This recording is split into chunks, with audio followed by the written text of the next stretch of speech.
Time for the takeaway and owning our destiny. Canada has a lot at stake when it comes to negotiating with the U.S. on trade. And while he gets some of the details wrong, President Trump isn't wrong to say we have more to lose than America does.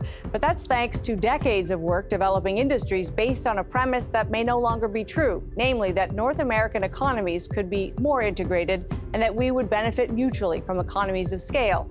So when the president says he wants to build autos in America for Americans, and the biggest auto CEO, Mary Barra, thanks him for that, we would be wise to stop complaining and start planning. That the benefits have been mutual is clear, but also somewhat irrelevant now. Now the relevant question is, what's next for Canada? We can still build cars. We have a market of 1.8 million buyers a year, about the same as California and a little more than Texas. And we make 1.5 million vehicles a year. But of course, the ones we buy aren't necessarily the ones we make. And most of what we do produce domestically is currently shipped into that U.S. market. Switching it up so that we produce only for this market is possible, but it may not actually be the best use of industrial capacity.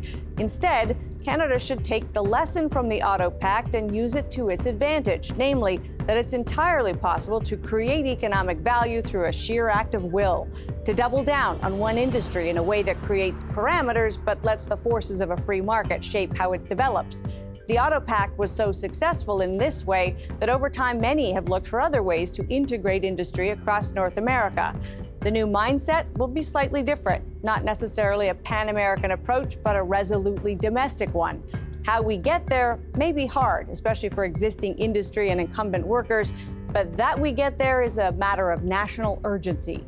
My takeaway? When the writing is on the wall, closing your eyes and hoping it changes is not a good strategy. Even better is writing our own story. Taking Stock, Fridays on BNN Bloomberg.